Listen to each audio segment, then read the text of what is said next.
Warriors and Grizzlies, and I don't know what was up with the Warriors' eyesight early in this one because they look like they couldn't find the rim. A really hot start for the boys in the grindhouse tonight. Marc Gasol, I call him the Prince of Spain because Powell would always be the king, but Marc is the prince. Having a great year. And then J. Michael Green going to knock down a three from the baseline there. A 9-point lead early.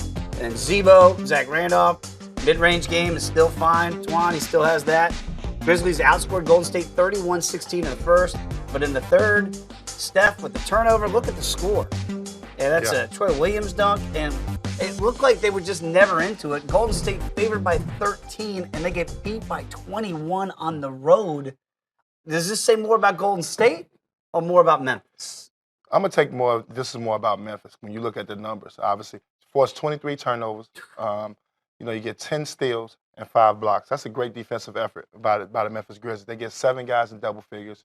So just a total effort and energy game tonight for them. Not letting Golden State get those wide open threes that we see sometimes where they're standing by themselves and we see Kevin Durant and Steph Curry and Klay Thompson. Wide open. You didn't see that tonight. These are guys that was up in their face, challenging them, and that's what Memphis does. Memphis is now 17-8, another team we haven't talked much about. They got 10 home wins, but they play defense since Tony Allen's been back. He's been playing terrific, scoring the basketball as well. So they've got a good nucleus there, and they're playing through injuries. They're without Mike Conley and Tyler Parsons, so they're still able to win and still win. So David Fizdale's doing a terrific job as a first-year coach with this group. And they get you in a game it's ugly. It's nothing spectacular. It's nothing fancy about it. They guard you, and they did that tonight in Golden State. But it'll be games like this for Golden State. When you won an NBA championship and you got Shaq and you got D-Wade and you're in Miami, and you told me that everybody knew their role, right? When I look at Memphis, I see a team like the ultimate know-your-role team, right? Because they can't go out there and just kind of freelance because they're just not that talented.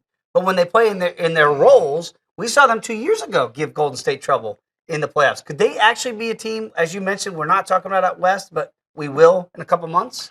I don't know if they got enough scoring. I mean, they've scored the basketball better. I don't know if they can score the basketball when you think about playing against Golden State in a 7-game series, the Houston Rockets, Los Angeles Clippers. Those teams going to score 100 to 120 points.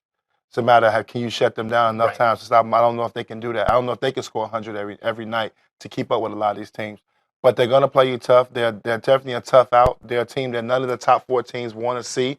And they may end up being a top 4 team themselves because they're winning right now with a bunch of injuries too. Wait till they get healthy. Yes. Wow. We'll find out if Memphis can actually be a player. They really played Golden State to a fiddle, 110-89 the final.